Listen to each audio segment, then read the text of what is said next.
I sat frozen in that leather chair, every pair of eyes in the boardroom staring straight at me. Across that polished mahogany table, Ashley Hawthorne, his 24-year-old daughter, fresh out of Stanford, tilted her chin up and flashed this smug little grin. She was already wearing the security badge that had hung around my neck for the past 26 years. Christopher Hawthorne's voice cut through the silence like a blade. "You're done here, Dan. 26 years is more than enough. The name's Daniel Sullivan, by the way. I'm 52, and I just got fired from the company I helped build from the ground up." Those words hit me harder than I expected. No acknowledgement of the decades I'd poured into Nexus Technologies. No mention of the countless weekends I'd spent debugging systems, the holidays I'd skipped, the 3 a.m. emergency calls I'd answered without complaint. Just a cold dismissal, like 26 years of loyalty meant absolutely nothing. I thought about the text I'd sent my ex-wife Sarah 3 days earlier. "Can't make it to Tommy's graduation ceremony. Critical system update needs my oversight."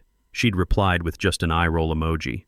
I'd canceled my son's college graduation to finalize a cybersecurity rollout that saved this company $50 million in potential breach damages. And here I was, getting tossed aside like yesterday's newspaper. Christopher leaned back in his chair looking like he'd just won the lottery. His tone was rehearsed, probably practiced in front of a mirror. "You'll sign your separation papers now. HR will handle the transition. This will be clean and professional."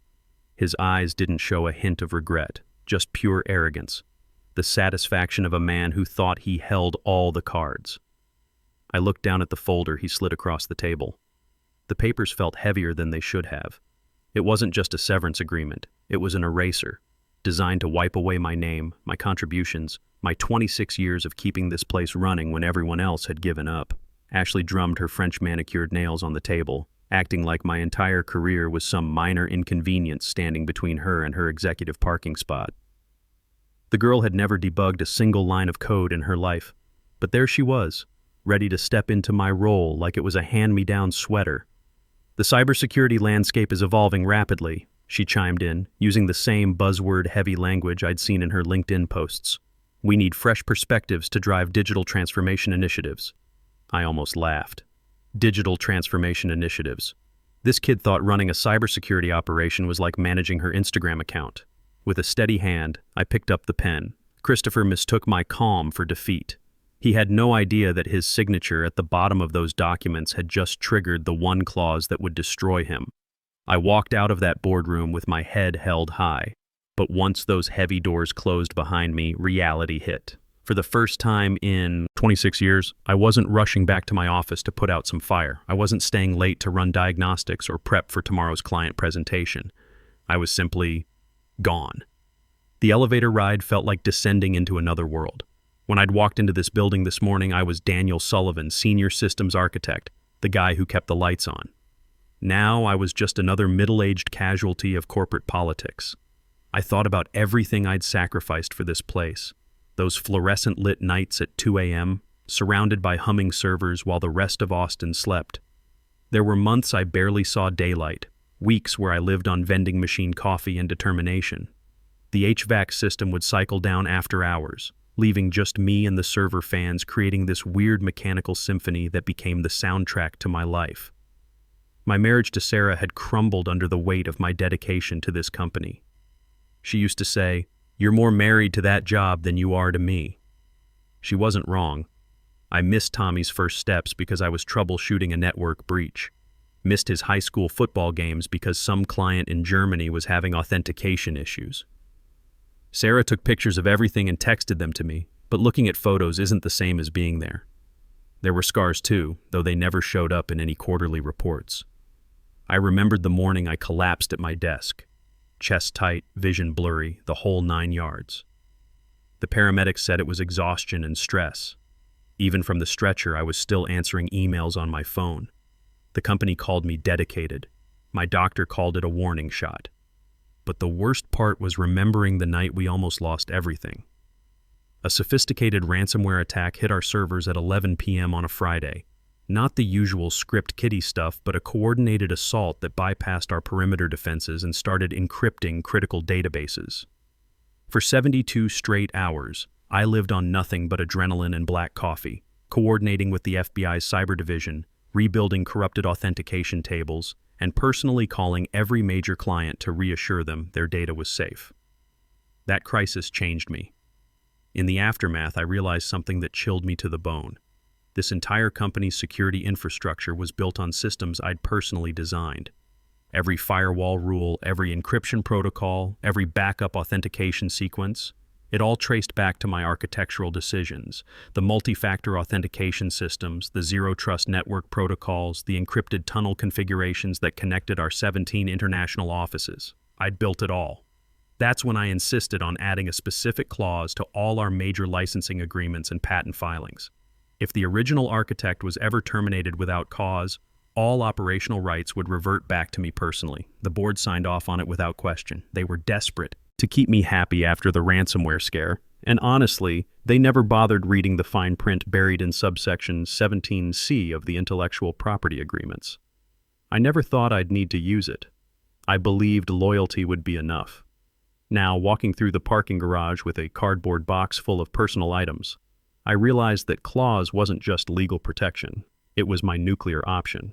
And Christopher, in his infinite arrogance, had just handed me the launch codes. The whisper started before I even made it to my truck. Word travels fast in the tech world, especially when it involves nepotism this blatant. My phone buzzed with texts from former colleagues. Can't believe they did that to you. Ashley doesn't know the first thing about cybersecurity. This place is going to implode. But I stayed quiet. Let them think I was taking it lying down. Ashley wasted no time making her mark.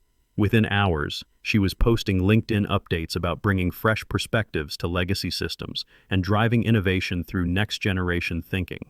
The girl used buzzwords like synergistic solutions and paradigm shifts without understanding what any of it meant. During her first team meeting, which I heard about from 3 different sources, she confused firewall protocols with load balancing and suggested we leverage blockchain technology to secure our cloud infrastructure. The room went dead silent, according to Gary Mitchell, my former deputy, who texted me the play-by-play. Gary's been with the company for 15 years, worked his way up from junior developer to senior engineer. He knew incompetence when he saw it.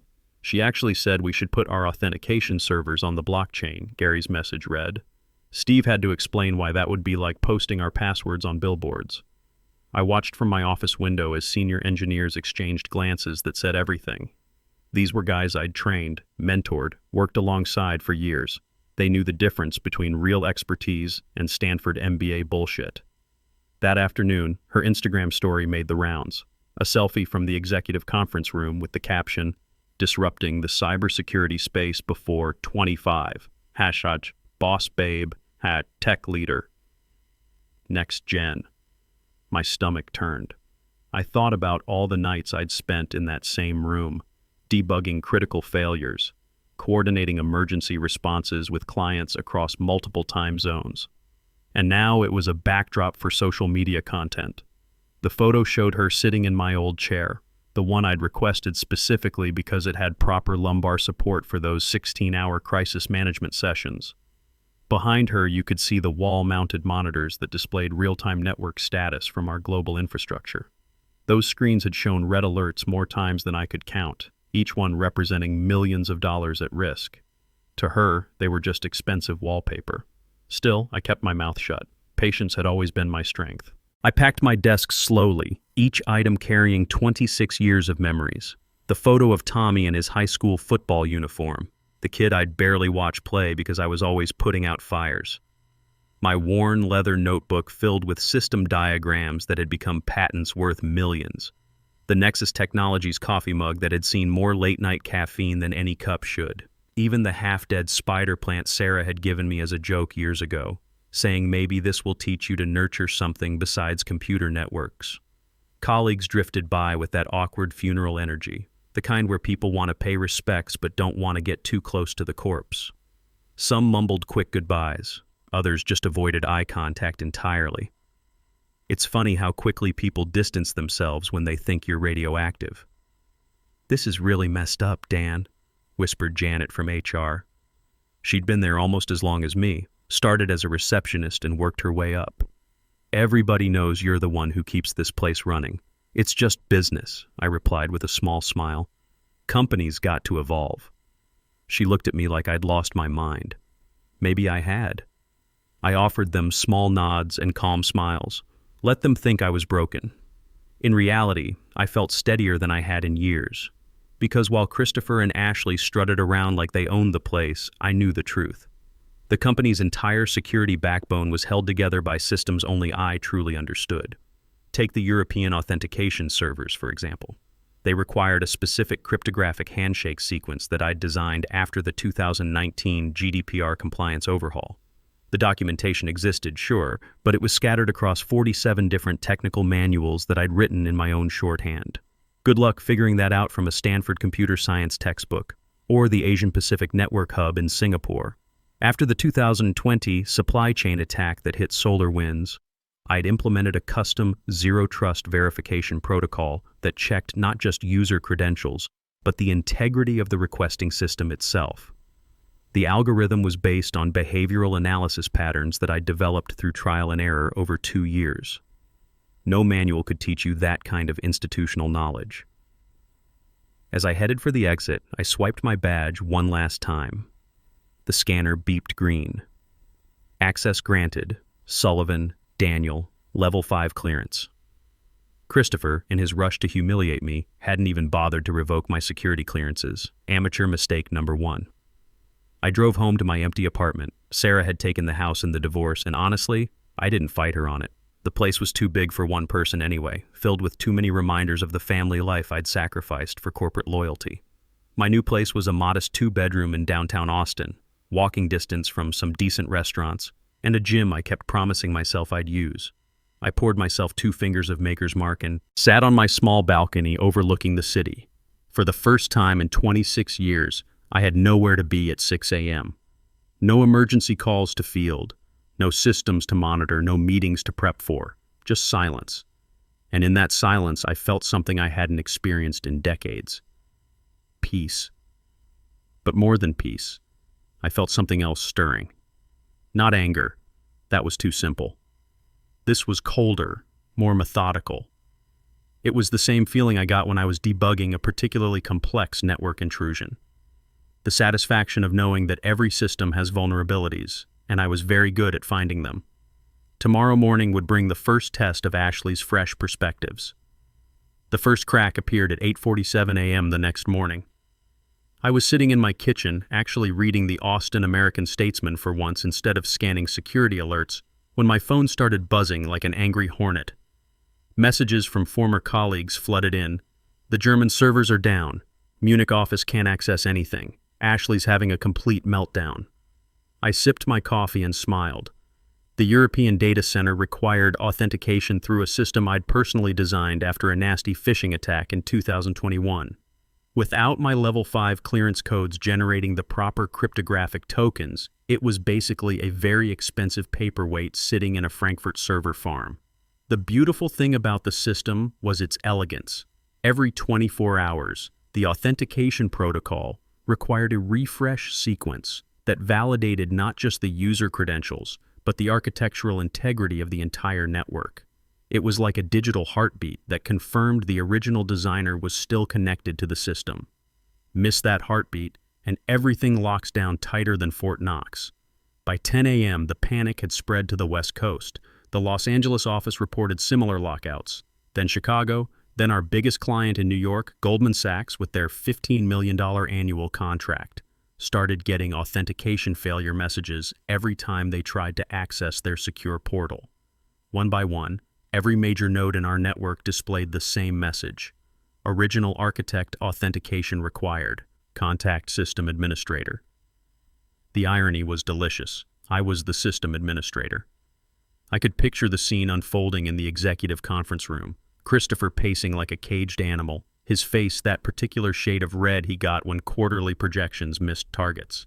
Ashley frantically Googling cybersecurity crisis management, while senior engineers tried to explain why her Stanford CS degree couldn't magically fix authentication protocols she'd never seen before. My phone rang around noon. Unknown number with a 512 area code, definitely someone from the office. I let it go to voicemail. The message was from Christopher himself, his voice strained and desperate. "Dan, we need to talk immediately." There seems to be some kind of technical malfunction with the authentication protocols. The entire European network is down, and our clients are starting to panic. Call me back as soon as you get this." I deleted the message and decided to take a walk around Town Lake. Beautiful day for it. By 2 p.m., according to my network of former colleagues still feeding me intel, the situation had escalated to full crisis mode. The Singapore hub had gone offline, taking most of our Asian clients with it. The automated backup systems couldn't authenticate either, another little feature I'd built in to prevent exactly the kind of hostile takeover I'd just experienced. Gary texted me, "Board called emergency meeting." Ashley locked herself in bathroom crying. Christopher screaming at a T like it's their fault. I texted back, "Thoughts and prayers. Dude, they're completely screwed without you. Nobody else understands your authentication architecture." That was the point.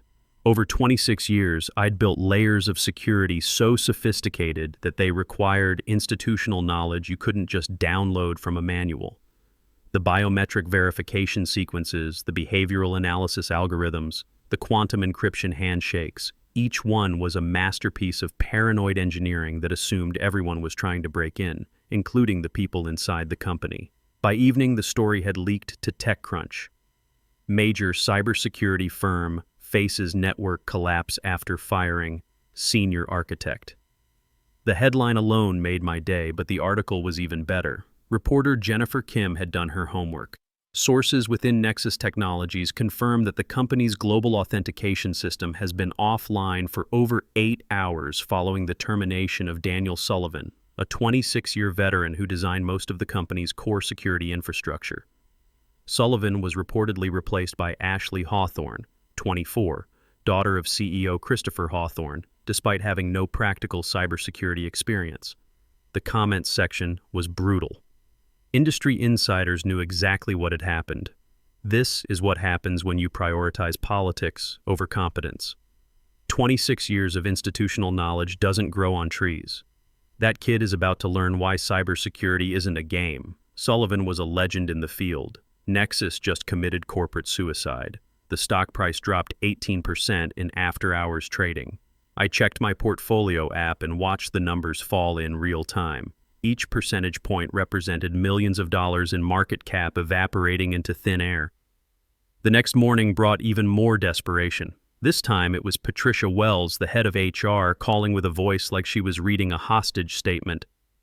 "Dan, I know yesterday's transition was abrupt.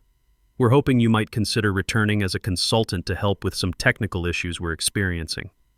Then came the chief technology officer, James Park, who'd always been a straight shooter. "Dan, I'm going to be blunt. We're in deep shit. The authentication systems are completely locked down, and nobody can figure out your protocols. Name your price." Then 2 different board members called within an hour of each other, both with variations of the same message. "We'll pay anything to fix this." I ignored them all. Instead, I drove to my favorite BBQ joint and ordered a brisket sandwich. Franklin Barbecue on East 11th. Best in Austin, worth the wait. I sat outside, enjoying my lunch while reading more coverage of Nexus Technologies' mysterious system failures. By day 3, the lawyers got involved. That's when they finally bothered to read the fine print in those licensing agreements, the clause I'd insisted on years earlier during the post-ransomware security overhaul, the one that made me, personally, the holder of critical authentication protocols for 58 different patents worth $1.1 billion. The clause was crystal clear. If the original architect was terminated without cause, all operational rights reverted to me. And Christopher's signature on my termination papers made it ironclad and legally binding. I spent that morning in Radio Coffee on Barton Springs Road reading every piece of coverage I could find. The business press was having a field day. Nexus Technologies' $1.1 billion patent problem. When nepotism meets network security, the most expensive firing in tech history. Stock analysts were downgrading the company faster than Ashley could post damage control on LinkedIn. Major clients were threatening to pull contracts. The European Union was making noises about compliance violations. My phone buzzed with a text from my son Tommy. "Dad, saw the news about your old company. You doing okay?" I typed back, "Better than I've been in years, kiddo.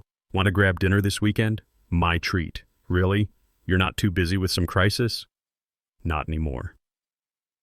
The formal request came on Thursday, a conference call with the entire board of directors begging me to return as a senior consultant to restore system functionality.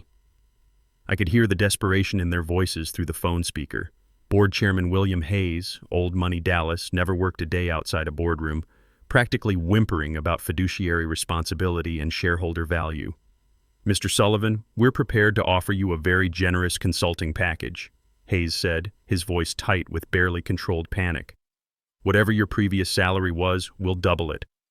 "I appreciate the offer," I replied calmly, "but I'm not available for consulting at this time." The silence that followed lasted a full 10 seconds.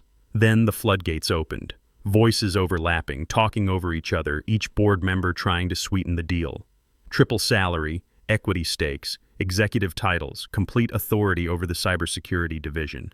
I declined politely and hung up. By Friday, Christopher was forced to hold an emergency press conference. I watched it live from my couch, Maker's Mark in hand, enjoying the best entertainment I'd seen in years. The man looked like he'd aged a decade in 1 week. Sweat beaded on his forehead despite the air conditioning, and his usually perfect hair was disheveled. His hands shook slightly as he gripped the podium. "Nexus Technologies remains committed to operational excellence," he read from prepared remarks, his voice lacking its usual confidence. "We're working around the clock to resolve temporary technical issues affecting some of our international systems." The reporters smelled blood in the water. Questions came rapid fire. "Mr. Hawthorne, is it true that your firing of Daniel Sullivan caused these system failures? How much money has the company lost? Are you planning to resign?" But the kill shot came from Jessica Martinez of the Wall Street Journal.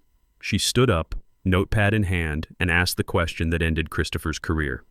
"Mr. Hawthorne, is it accurate that Mr. Sullivan personally holds the legal rights to 58 security patents worth over $1 billion, and that your company can no longer use its own technology?" The silence was absolute. Christopher's mouth opened and closed like a fish gasping for air. His lawyer, sitting to his left, frantically whispered something in his ear. But there was no spinning this. No corporate doublespeak that could make the numbers lie. We're exploring all legal options," Christopher finally stammered.